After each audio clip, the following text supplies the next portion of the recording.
Para provocar, uma vez perguntei para minha mãe por que não tiraram a cruz do altar da igreja e deixavam só as flores. Era muito mais bonito. A cruz, ela nos lembra a morte, dor, sofrimento.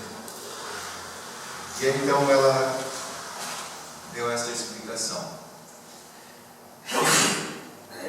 Tirar a cruz do altar e enfeitá-la com flores é o que as pessoas sempre querem fazer. Pois é difícil entrar na igreja e ver aquele símbolo de tortura, de sofrimento, ali pendurado. Poderia ser um chicote, como lembramos antes, ou até outros gestos de tortura modernos no nosso tempo. A cruz é símbolo de profunda dor. Querer enfeitar a cruz ou negá-la é o que sempre fazemos quando não levamos a sério o que Jesus suportou por nós até a morte. Olhar para a cruz e dizer ou cantar, como tem um hino até no nosso hinário, que eu amo a cruz, é uma grande tolice. Não se pode amar um instrumento de tortura, mas ele está ali, na nossa frente, para que a gente não se esqueça de que somente o maior amor é capaz de suportá-lo, para dar sua vida em favor de muitos, assim como Deus fez em Jesus Cristo. Uma irmã minha disse: mãe, eu não entendo porque Deus deixou Jesus morrer. Nossa mãe, na sua simples sabedoria, nos contou uma história. Um rapaz de 16 anos vivia com seus pais, a uns 18 quilômetros da cidade. Certo dia o pai pediu que o jovem o levasse até a cidade e dirigisse o carro. O pai precisava participar de uma reunião o dia todo. O rapaz ficou contente por a oportunidade de dirigir. E como iam para a cidade, a mãe deu uma lista de compras para eles. E enquanto o pai ia na reunião, o filho podia fazer essas coisas então na cidade. E como passaria o dia todo, o pai pediu que o filho levasse o carro na oficina. Quando se despediram, o pai disse: nós veremos aqui às 17 horas, 5 da tarde, e vamos voltar junto para casa. O menino disse: sim, sim.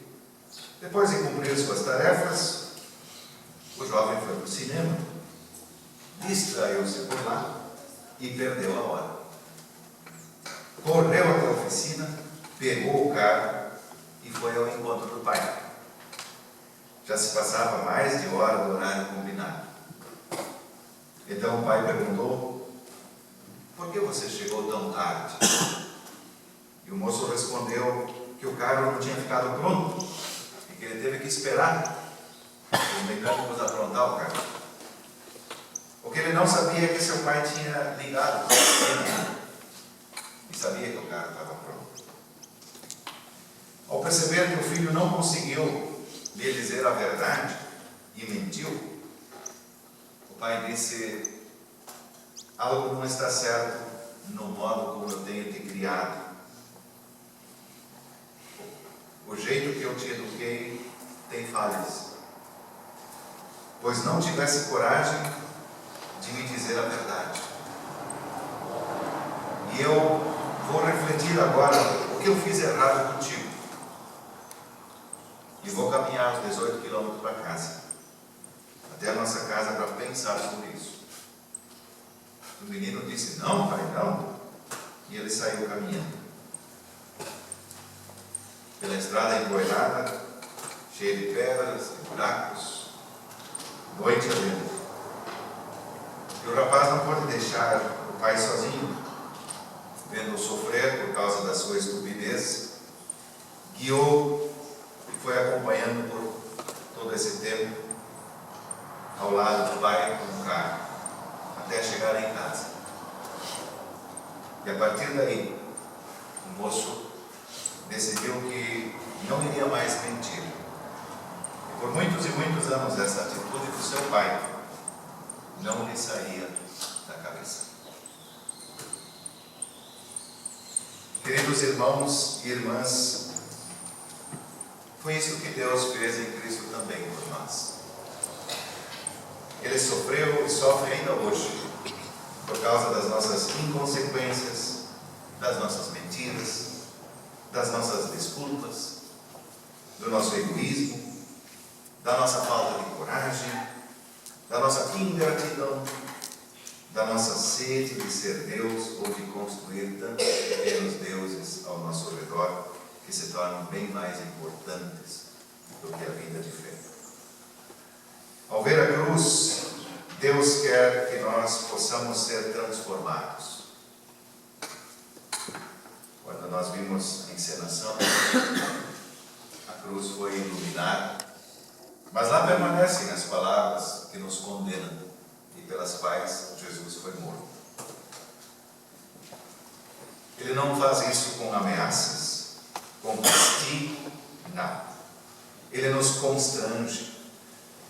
Ele nos faz ter vergonha de nossos pensamentos e atitudes e palavras, assim como aquele menino com vergonha do seu pai.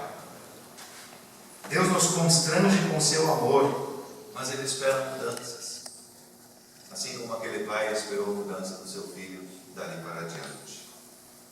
Olhar para a cruz de Cristo é ver a força que se manifesta na fraqueza, a fé que brota da esperança, os gestos de amor capazes de transformar a realidade em que nós vivemos no nosso mundo, com tantos sinais de morte e de dor.